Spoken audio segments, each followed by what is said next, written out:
let's go into our first question, and that is, did he go too far with his comments in that press conference after that game against Southampton? We'll start with you, Sava. What are you feeling? Did he go too far? No, I felt like I don't know, it felt like a bit of a mishmash of comments aimed towards everyone, but no one. I think, look, what's happened from my point of view, I think a lot of people have read into this whatever they want to read into it, Ben. So I think if you are very much Levy and Enoch out, it was, oh my God, he's called out the board. I think if you're not, it was, oh my God, he's called out the players. And I think it's probably the truth, as always, probably lays somewhere in the middle there. Look, he definitely landed some, if we're going to look at this in boxing terms, he absolutely knocked the players out, right? But when it came to talking about the owners, I felt like there were a few little jabs to the body, but not enough to actually say, here's how I 100% feel. And then obviously, you know, we've heard in the last 24 hours that he's clarified to the board that, oh, it wasn't about you. It was about the players. It wasn't about you. So did he go too far? No, I would have loved to. I'll be honest, listen, it's difficult for me to say because I don't want him as the manager of the club. But I've also said he would be my hero, right? My absolute hero if he literally had dropped the mic, walked out and said, I am leaving. I can't work for the owners. Then I go, right, who's building a statue of this man outside the ground? But as it stands, it feels like it's in a kind of halfway house of, yeah, it was a nice rant, but what does it actually mean? Like, I don't really know at the moment. So I'm a bit on the fence with it all. Yeah, I think, like, for me, listening to that press conference, I thought it was mainly aimed at the players, but there was definitely digs into the ownership in there as well. But it was mainly to do with the players. But Sean, how are you feeling about the whole situation? Do you think he went too far? It's a weird one. It's a super complex talking point, I think, to break down. And everybody, I agree with Sav in that people are coming at it from their predetermined, maybe confirmation biases. And I think that I agree with Sav again, however you stand is probably going to support your narrative either way. For me personally, though, I think that just to try and think of it as, was he good? Was he right or was he wrong? I think, or was it a good thing or a bad thing? I think it's a little bit too simplistic. I think you have to kind of, for me personally, my opinion on it has kind of merged over the weekend and like sort of reshaped into right now where I'm at with it. Is that I feel like... Is that a Havana I see? No, it's not a Havana. It's maybe it is a Havana. I don't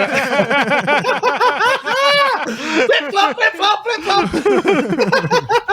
I feel like for me personally, I think there's four angles to it, right? Like, the first of it is the content of his comments, like whether what he said was right or whether it wasn't. And I think what he said, he was right in what he said, but I think that there was gaps in what he said. What he didn't say was also a problem. Like, he didn't go as far. If you're going to go out there and throw and set the house on fire, then you need to really, if you're going to be taken seriously, I think you need to include all the things that are the problem at the moment. And for me, like I always say, there's a pizza pie of blame. Everyone gets a slice. Some slices are bigger than others. But on this particular occasion, he decided to go after one slice, not all of the slices in the players. And so he was right what he said, but he didn't say enough about the other areas that are the problem with Tottenham. But there's where I have a problem with what he said was around the timing of it. Like, why now? Why not after the Milan game? Why not, if you've got a problem generally and you want to try and invoke some sort of output, some sort of positive catalyst from it, why not take the opportunity to say it after a good result and say, this is the result, this is the kind of mentality I want to see. After Man City, after Chelsea, after West Ham, I saw the fire in their eyes today. Now I want to see them go further. But he waited until a bad moment, and the bad moment shouldn't really have been a bad moment, because the VAR decision, which was ultimately, for me, the difference between 3 points and 1 point. Now, we can argue all day long about whether we did enough to win the game, but ultimately the VAR decision flew by the wayside. It never got any real critical evaluation because everyone's now focusing on Conte's comments rather than that particular thing. And so I find it a really weird timing situation as to why he did it. I also don't like the fact that he did it. So the third point is the distribution of his comments, right? Why do it in the media? Why do it in that scenario? Like, apparently there's crisis talks that are happening this week or whatever with the club. Isn't that the better environment to call out the players rather than doing it in the public and shaming people? Do it if you've got a point to make there. Do it in front of them. Bring the board, bring the coaches, bring everyone together, and do it behind the scenes and try and get a better reaction. So I'm not a fan of the platform in which he distributed the comments. And the last point I'll make quickly on it is I'm unclear as to what his desired outcome is.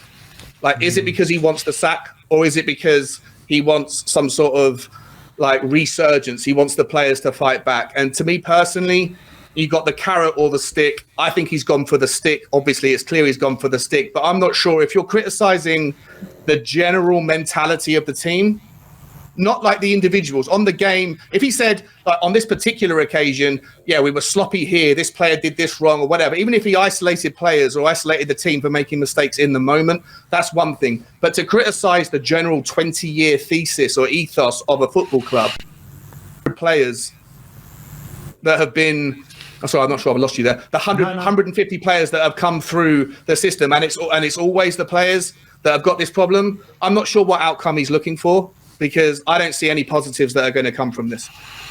In terms of the timing, Sean, of the comments made, I kind of feel like it's comments that he's wanted to make for a while, and I feel like it's just built up inside of him, and it just blew after this particular game. And I feel like it's just a circumstance of after a certain series of events, to be honest. And we all know Antonio Conte, Italian fiery character, and this can happen with him, and it has happened with him in the past. I know it's not exactly the same circumstances, but we saw after the Burnley game last year, he just blew up and went on a mad run after that game, and then we went on a really good run after that. But this one does seem a bit different, really singling out the players and seeing what can come out of that. But Sim, what are you feeling about the whole thing?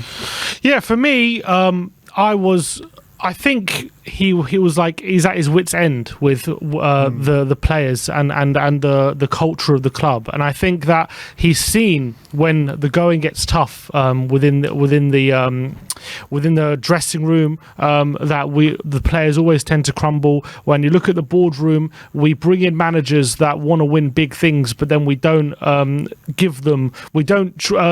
what's called our words speak are louder than our actions. We speak like we want to win big things, but we don't act like we want to win big trophies. And I think that he's just, for a long time, I know there's been rants in between since he's taken over 18 months ago, but I think for a long time he's tried to encourage a lot of the players. He's said, like, Eric Dyer, I believe he could be one of the best centre backs in Europe and stuff like that. Didn't he say something similar about Davinson Sanchez once? He's tried to be like giving a lot of the team confidence and trying to instill a mentality, but at the end of the day, you can only what's the phrase? You can only take a horse to water. That's it, but you can't force them to drink it. And I think the players, I think he's asking them to take some bloody responsibility. You catch more flies with honey than you do with vinegar. Well, there you go.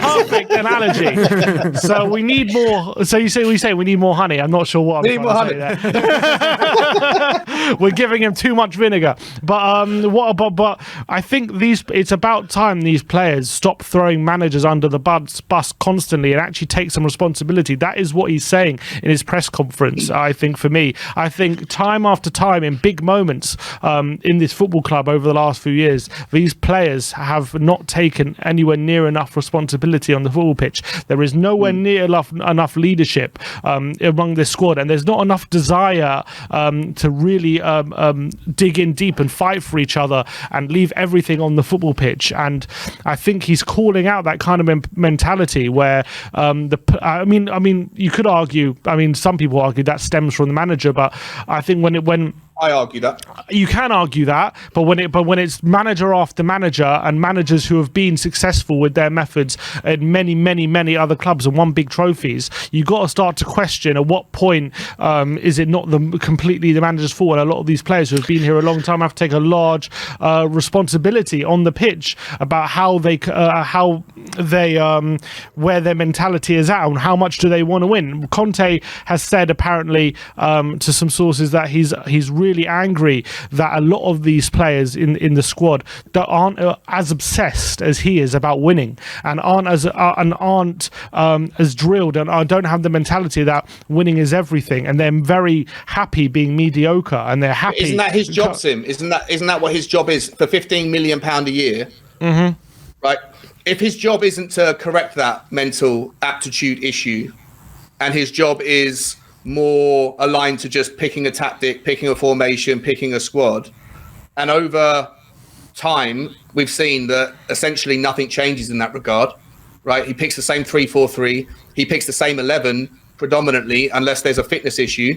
Then isn't his, if that's all he's getting, if that's all his remit is to do, then is he really worth 15 million quid? Surely if he is this elite manager with this mentality monster, then isn't part of his 15 million pound pay packet to try and figure out what is going on with the mentality of the players and try and instill some of that, like distribute some of that winning mentality that he has into those 11 players or that 25 to get the job over the line? 100%, it is part of his job, but you can only deal with what you have. And at the end of the day, what he has is a squad that can probably challenge or get into the top 4, and that is probably the limits to what he has. And that's what we're doing. He got us top 4 last season. We're challenging for the top 4 this season. Like he is not happy when he's challenging for top 4. He wants more than that. He wants a side that can actually go and challenge for a league title and actually challenge for serious things. That's what motivates him. That's what he wants to strive for. And he's unhappy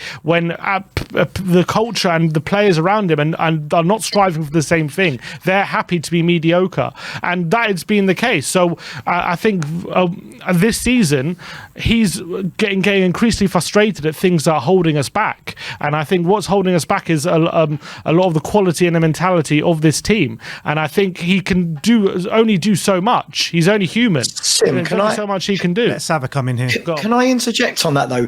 Well, listen, I want to keep it fair, right? And look, I'll make it really clear to however many people watching the show. Look, I don't particularly like Conte as a manager. He was never the right choice for me, but we'll come back onto that later.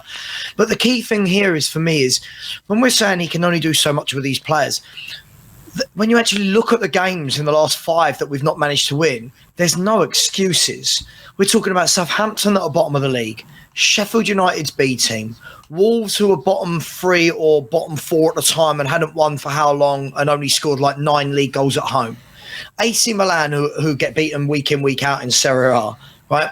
But every time he loses a game, it's all the players. But then when we win a game, it's a tactical masterclass from Conte. And the thing for me is there doesn't seem to be consistency across that from fans. Yep. And that is what frustrates me. I think if we're going to say, oh my God, look, we beat Chelsea 2-0 and West Ham 2-0. He's a genius. Everyone's singing Antonio. All right, cool. But then we're saying that it seems to me that he's the only manager I've ever seen at Spurs that has to take zero accountability for when we don't win these games. Now, I'm not blaming him fully, guys, right?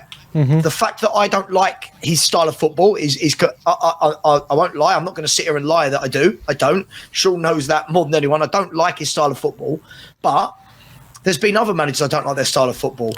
But other managers that could have won these games, right?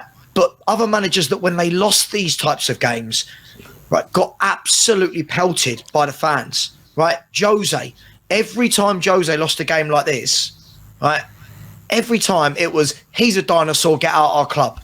But with Conte, who's got a better squad than Jose had, but with Conte, it's not the manager, it's the players. Same with AVB. Nuno. Conte's doing a much better job than Jose did as well. But because he's got a much better squad. It's not rocket science. Jose Mourinho had Kane and Son. The fact of the matter is he is doing a better job. Yeah, fine, he does have a better squad. Conte is not blameless in this situation. Nobody's saying that. And I agree. think a lot are, though, Ben. A lot are saying he's blameless. I think that he's not blameless. I think that when this argument comes across and when people want to back Conte, they're not bringing up the blames that Conte should be thrown at. I agree with that. But when you're looking at the portion of blame, Conte comes in here with the least amount of portion, in my opinion. I don't buy that at all. ENIC and Daniel Levy at the top. Do you agree with that? I agree with that. And the players. Well, hang on. So why? On what? On the fact that we can't beat Southampton? On the fact we can't beat Sheffield United? I don't think ENIC and Daniel Levy should take the lion's share of the blame for that. Manchester United just drew Southampton as well. Yeah, but they beat Southampton 1-0 away at the the Southern Stadium. And they had 10 men for an hour. We've won one game in Southampton in the last 7 years. Right, no, but my point is that when you're saying that Daniel Levy and ENIC they are required to take the lion's share of the blame, I'm asking you on what? Is it? I'll tell you why. Because they employ a manager. They employ managers like Jose Mourinho and Antonio Conte, and they failed to give them the right tools to succeed in the job to the standard. We spent 400. We spent the fourth highest amount of money. It's not irrelevant. It's not irrelevant. It is irrelevant how much money we spent. What is relevant is the caliber of players and in the right positions that we are bringing in. We spent 60 million on Richarlison, and whatever you say about me being happy about Richarlison coming in is also irrelevant, because that 60 million was better placing it on a centre back. I agree. That could have come in. But whose decision was that? I don't know whose decision that was. I don't think it was Conte's decision. Well, listen. If there's a suggestion that Conte is not part of any transfer negotiation around the table that Paratici and Daniel Levy are having, if there's an idea going around, and I think there might be with some kind of areas, pockets of the community, that the three of them get together, Daniel Levy, Paratici, and Antonio Conte, before, during, and throughout every transfer window, and says, what is it that we need? What is it that we want? And then everybody comes to some agreement. And then at the end of it, Daniel Levy says, thanks very much, tears that whole thing up, and then goes, Everton, there's an opportunity to buy Richarlison. I'll drop 60 million quid. I just don't buy that. And I think that it's a very simple argument. It's a lazy argument to sit there and think, because there's been a consecutive series of failures from manager after manager, that we're looking for the lowest common denominator because we don't know where else to put the blame. I think it becomes it's a far more complex argument, and yet people want to just hand it over to Daniel Levy. And I don't think when it comes to the ability to win, to compete for the top honours, I think that Daniel Levy's risk tolerance is absolutely the issue. His ability to go that one step further is absolutely an issue, and I will 100% own that. But the inability to get past Nottingham Forest, to get past Sheffield United, to get past Milan over 2 games and not score a single goal is not just down to the fact that we didn't buy any defenders in the windows. So how do you explain all the other poor games under previous managements that I've got an answer for this. I keep hearing it's almost like the stock phrases are coming out from people, right? I've heard this for days. Right. My problem is with this with Antonio Conte. And by the way, I've seen people in the chat saying Sava just hates Conte. I hate the owners, right? I hate Conte. And I hate Paratici. Sean, you know this. I hate all three in equal measures. I think the whole thing stinks. But the question was about Antonio Conte. If you ask me a question about the owners, I will also answer about the owners and Paratici. Trying to be fair here. If you look at these, right, whenever you say, oh, yeah, but Conte has lost now. If you look at cup competitions, guys, Conte's been knocked out by Mura, Middlesbrough, Sheffield United, Nottingham Forest, and a very average Milan team, right? Right, that's 5 tournaments, right? Now, yeah, Poch lost a few. Poch lost to Colchester. Poch lost to Ghent, one of the two. Mm-hmm. Jose lost to Norwich. Jose lost to Dynamo Zagreb, whose manager was in jail or whatever at the time, if you'll remember that. Mm-hmm. But what everyone keeps forgetting, Ben, is that those 2 managers also didn't get knocked out when they got to finals, right? Conte is every single cup competition. Conte is going out early doors. Now, the reason people said he was coming in here was because he was a winner, but yet he's getting knocked out to very poor teams every time. Now, am I blaming him entirely for that? No, there's clearly some sort of systemic issue at Spurs. But the other managers at times found a way to get around that. But what we do is we cherry pick with Poch. People, you could have gone, well, Poch got to 2 FA Cup semi-finals, a League Cup final and a Champions League final. But what we've done is we've cherry picked and gone, well, Poch lost to Colchester, right? Same with Jose. We're cherry picking the ones he got knocked out to, but not when he made a final. My worry with Conte is he never seems to be able to get through.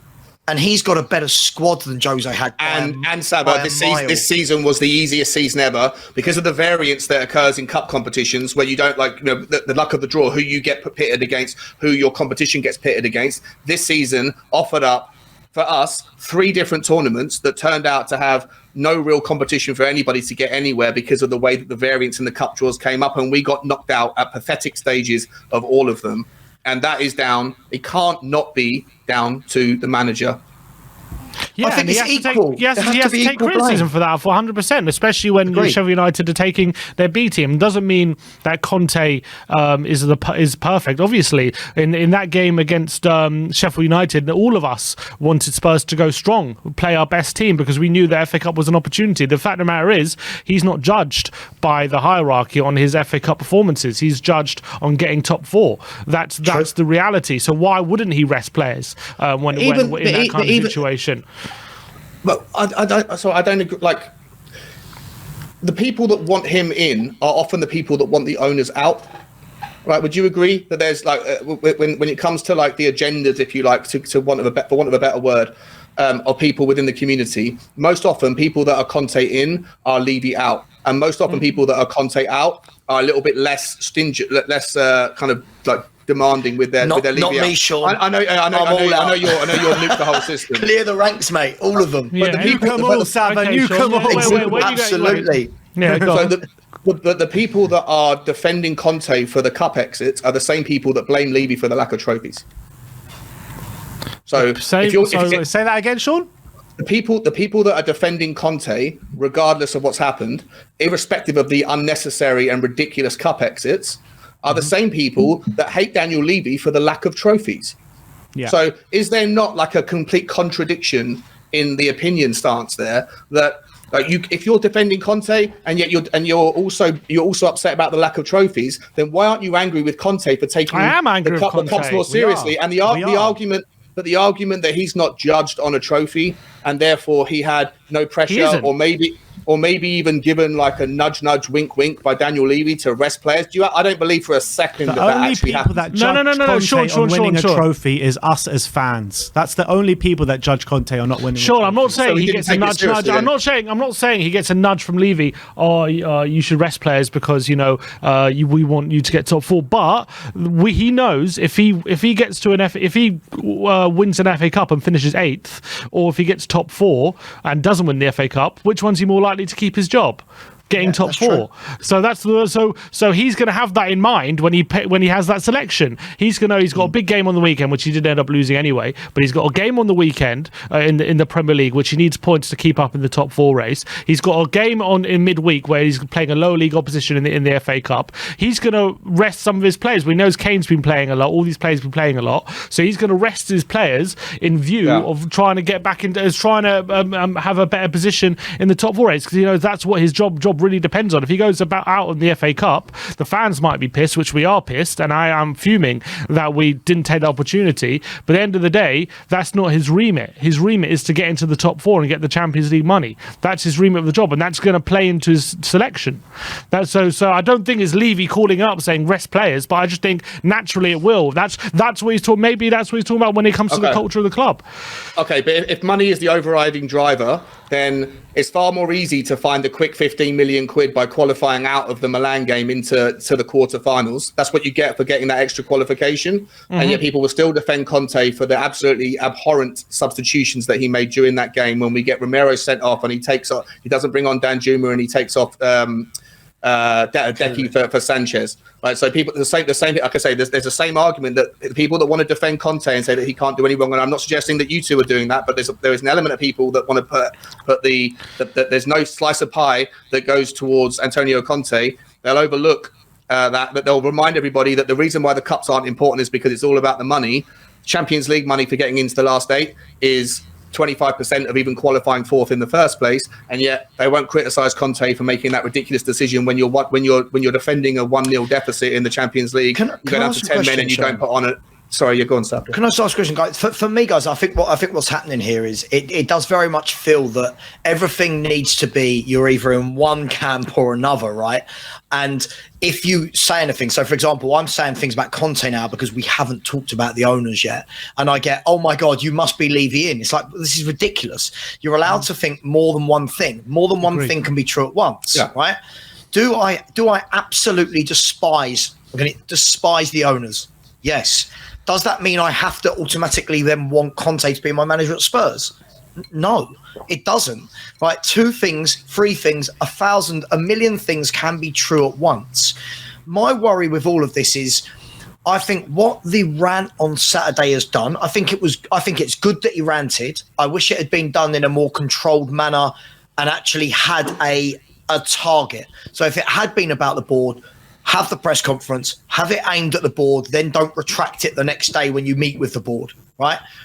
Have the meeting, drop the mic, walk out, throw everyone under the bus, and we all go, yeah, well done, mate. The problem is this. Everyone feels that they've got to be in a camp. And if you're in more than one camp, you get told that you're flip-flopping. You're a flip-flop, yeah. Right? But at the end of the day, I think the owners have done a dreadful job in terms of making us a winning football club. I don't think anyone can argue that. Whether that was their goal or not is a completely separate situation. Conversation. It wasn't, I'll tell you that. Of course it wasn't. Of course it wasn't. So on that front, on the football front, it's failed, right? But they also told us what they were going to do. I think Paratici has spent the money dreadfully. If I'm honest, I think he's spent something like 300 million since he's been here in 4 windows or whatever it is. And I think he's brought in, of the 17, a lot of dross. Then I look at Conte. I think we're going to talk about this later. For me, should never have been appointed in the first place. It just didn't make sense. And this is what many people predicted would happen. What we're seeing right now. Savo, one question I want to ask you, as you were talking about, his rant on Saturday, and you said you liked it. I just want to ask, do you think that his comments about the Spurs, some of the Spurs players not being committed to the badge and not having the passion, is that hypocritical of him to say when he won't sign a contract? Or he won't not sign a contract when he won't even talk about his future, he won't commit his future. Is that hypocritical then him to question commitment of the players? I think when anybody answers this question, we're doing it without knowing facts.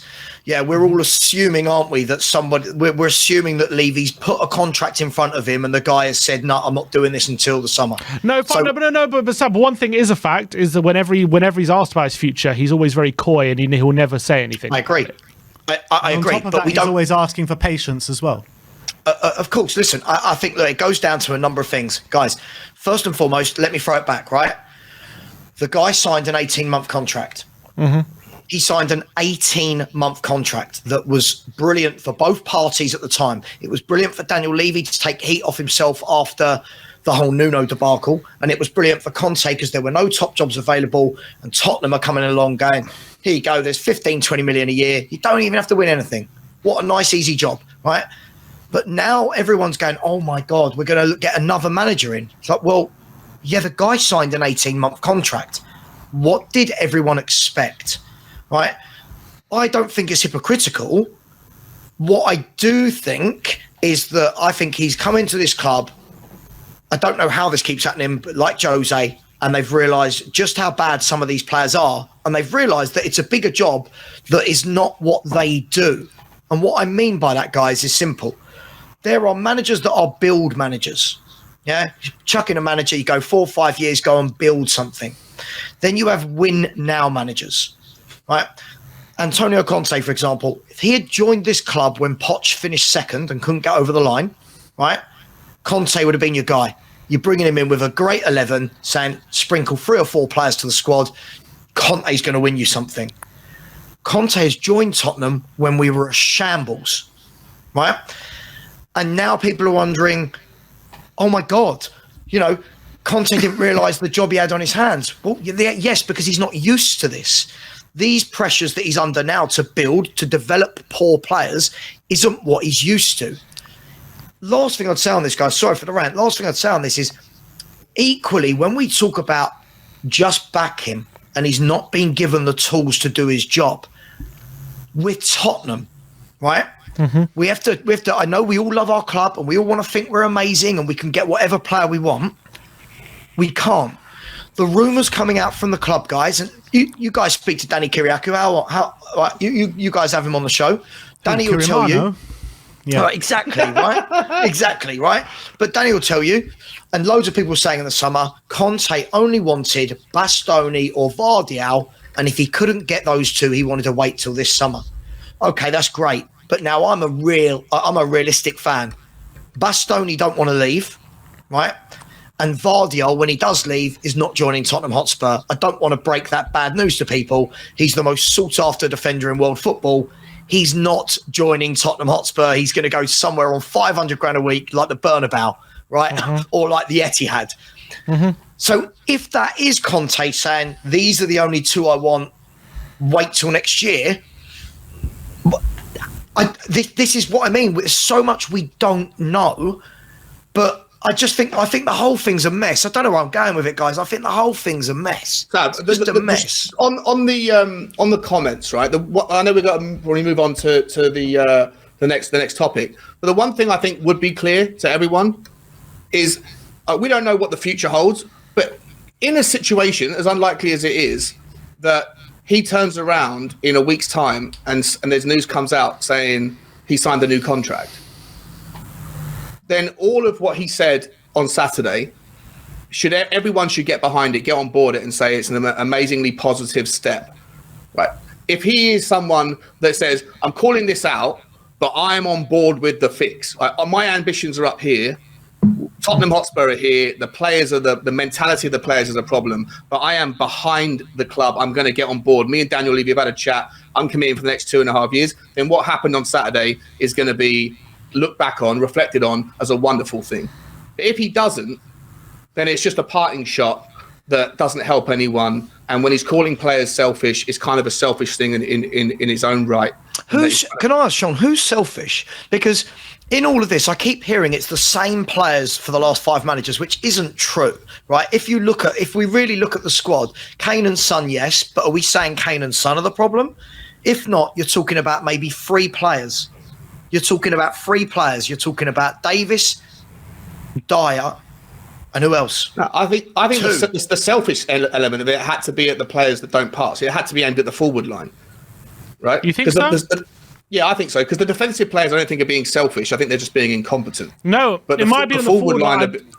I don't know if it was about players not passing, because I think he was talking about when being selfish. How I understood it is like the team working for each other when it comes to fighting for each other, when it comes to defending a result, when it comes to like when we're 3-1 up, making sure no more goals are going in and everyone doing the running for each other. And I think that's for how. Well, that second goal, there were 7 Tottenham players in the penalty area. Right. I don't know how that mistake is selfish. That's just incompetence. Right. But how many of the 11, Sean? How many of the 11 that ended the game? When I keep hearing it's the same players for 5 years, how many of that 11 at the end of the pitch? At the end of the game. Yeah. Were here when apparently throwing Pochettino under the bus. This isn't just about one game. This is about a problem that's been here for many years. This isn't just about this Southampton game. But it's not always the same players, Ben, is it? So if you look at the team at the weekend, for example, right? If you look at that team, we ended the game with Perisic, brand new, Porro, brand new, Longley, brand new, Romero, everyone raves about. The only defender that was left from before was Dyer, Forster, brand new. Right, we ended that game, I think, with Sarr in midfield and Højbjerg. Højbjerg's been there, 3 years? Sarr's brand new. Right, Kulu ended the game brand new. Kane and Son. So when we talk about it's the same group of players for the last 4 or 5 years, I don't think he can make an aspersion to say over 20 years the players at Tottenham have been selfish. Yeah, but actually, you can only make that assertion about what you've experienced, right? So he's only known 18 months. But when you look at all these games that you're talking about, these Sheffield United games, these Mura games, these Zagreb games, all these games over the past 5 or 6 years that we've completely flopped in games that we should be battering, it is all the same culprits. It's the same culprits that play every single time. Dyer's always at the back. Davis is always at the back. Lucas is always there. You're always talking about the same culprits every single time. Then don't play them. Then don't do that. Well, Ben, it's interesting you didn't mention Kane and Sonny. They're always there too, right? No, not specifically, no. What do you mean, no? Like they've been there for 10 years. Colchester. They didn't play at Mura, I don't think. They didn't play at... Son played at Sheffield United. In a lot of those games, those two weren't present.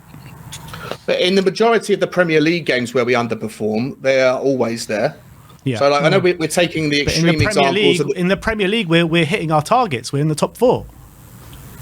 Right, but when we get beaten on the individual game against a team who's in the bottom 3, it's almost as embarrassing as losing to Sheffield United in the Cup, right? And Kane played 90 minutes for Mura, apparently.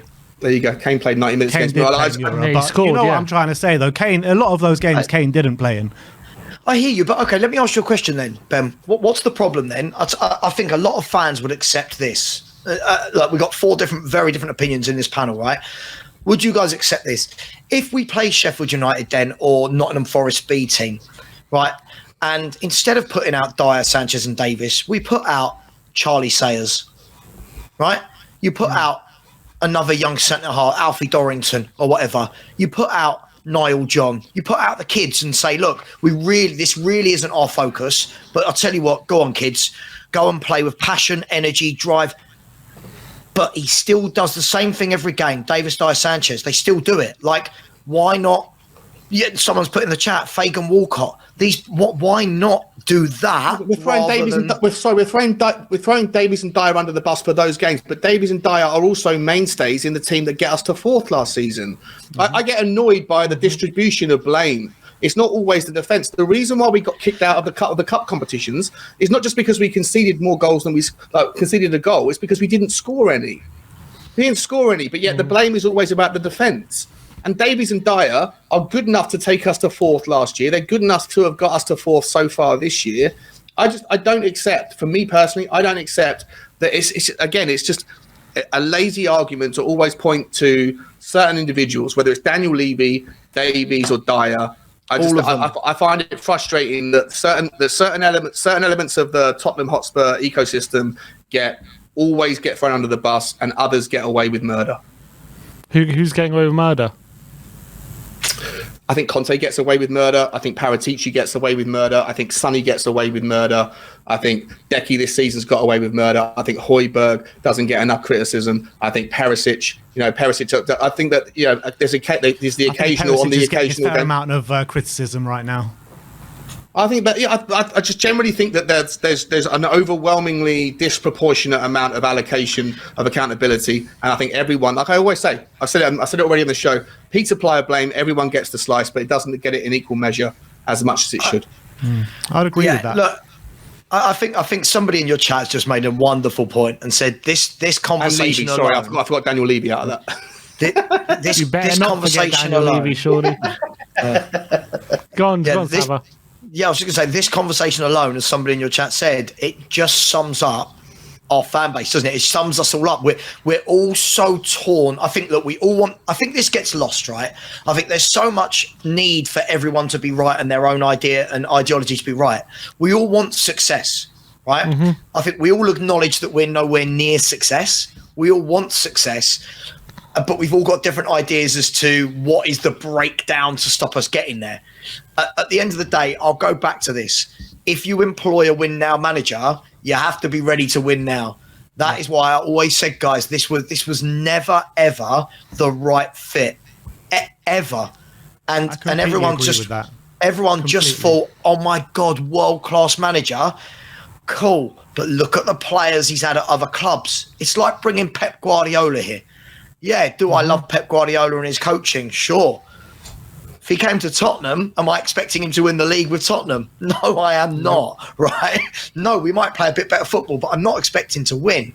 And this is what people can't understand, lads. When I say, look, Conte isn't for me, that's my opinion, right? That's my right to have that opinion that he's not for me. What I'm not saying, and I'll say this right now, there's over 1,000 people watching this right now, I keep getting told that I believe that a new manager comes in and wins something with these players. That's not what I believe at all. I don't believe we're anywhere near the line, gentlemen. I really don't. But what I do believe is that this club needs a manager that isn't a win now manager and that will work to the strategy of the club. Now, whether we like that strategy or not, right, is a conversation over here. But Conte told us they want younger players on lower salaries, right? He is not that guy. So love him, hate him, whatever with Conte, the same with Jose, there's no point them being at the club. Give it to a young, hungry manager that wants to build, that wants to grow, right? And then when we get towards the line, that's when you go, right, who's my win now manager to get me over the line? Right. But everything needs to be vitriolic. But I understand that, Sava, and I'm not saying, and I think you're absolutely spot on, to be honest, but you can understand, surely, fans' frustrations when we've had so many projects and so many this and so many that. It's like, can we have just one manager who can get us a trophy? And we like, Mourinho, how many trophies does he have to win to prove he can win a trophy? Conte, how many trophies does he have to win to prove we can win a trophy? Can we not just have a manager come in now and win us a trophy? And then I think people are just frustrated. That's why fans are frustrated. They will do anything to win a trophy, anything. And that's why we're sick of projects. I don't say we're. I say a lot of fans are sick of just having more and more projects. But you're right. It's probably what we need, but we don't like to know it. Huh? One more project. But one more. But hang on. This is another thing Spurs fans say. I don't believe that we've had a project. A project would be apart getting from a Poch. manager. You have to admit, Poch was a project. Yeah. Poch was a project. Yeah, and 6 years we saw 6 years. Mm-hmm. I don't think you can call Antonio Conte a project. No, right? That's what he's saying. At the end of the day, I agree with you, Sim. I don't look.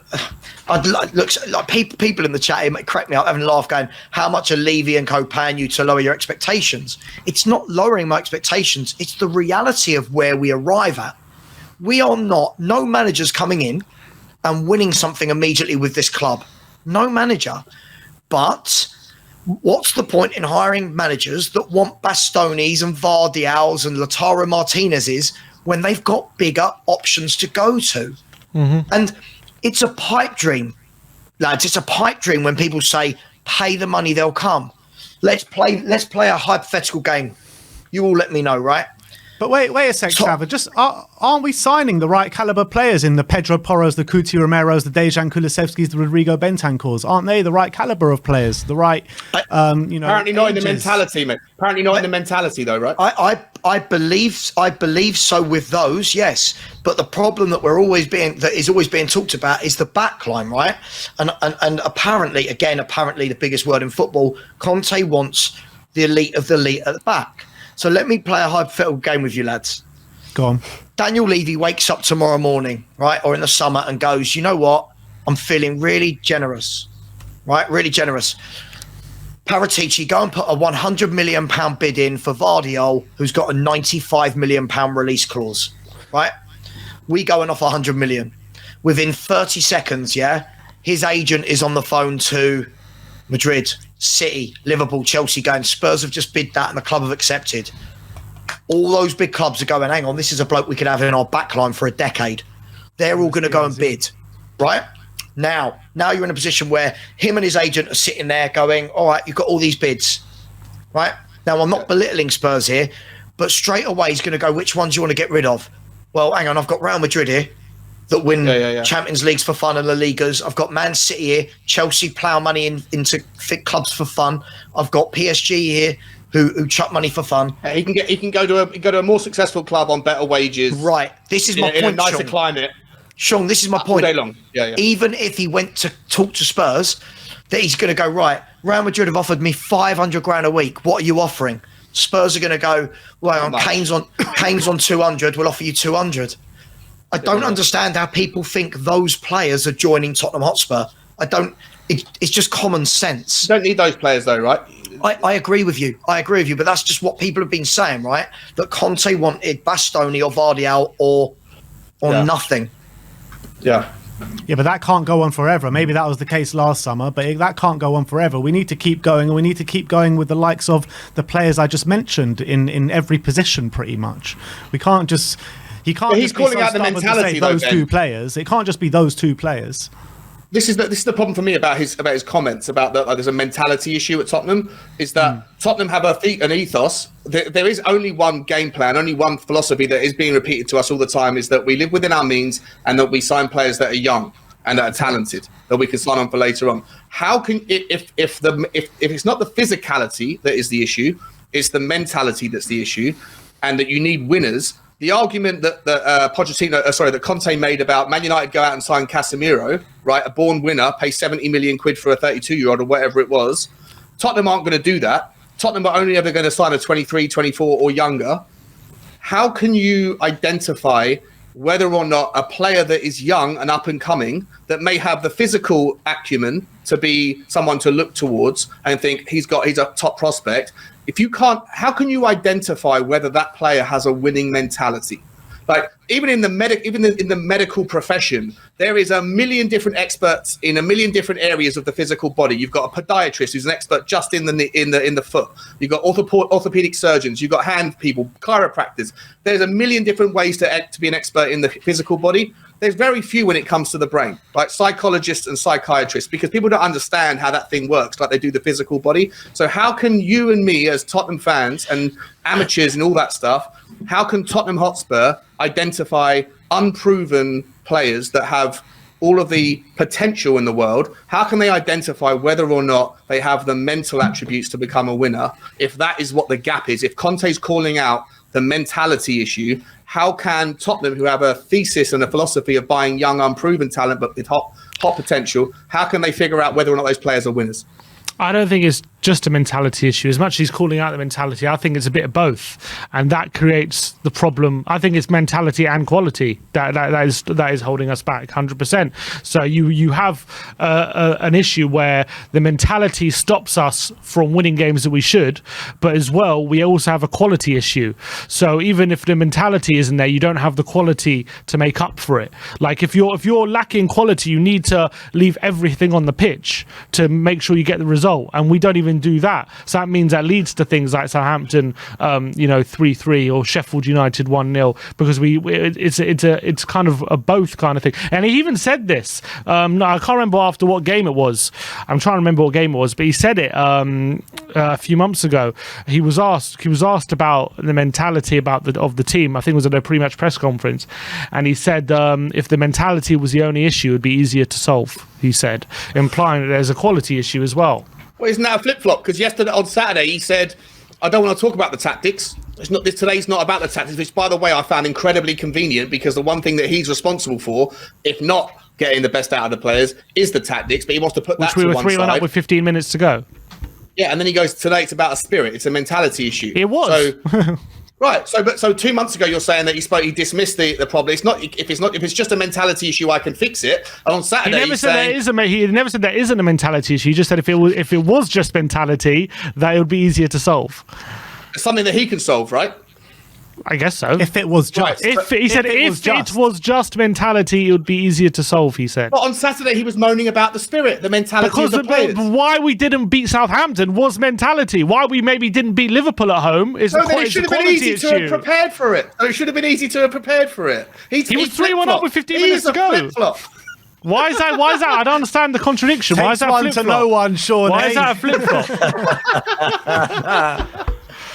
Everyone's a flip flop. Exactly. Everyone is a flip flop. But look, I think we've kind of gone a bit off topic here, but it's all on the topic. Did Conte go too far? I think we could all say no, right? All right, no, we all have our own opinion. Should we go back into the start again?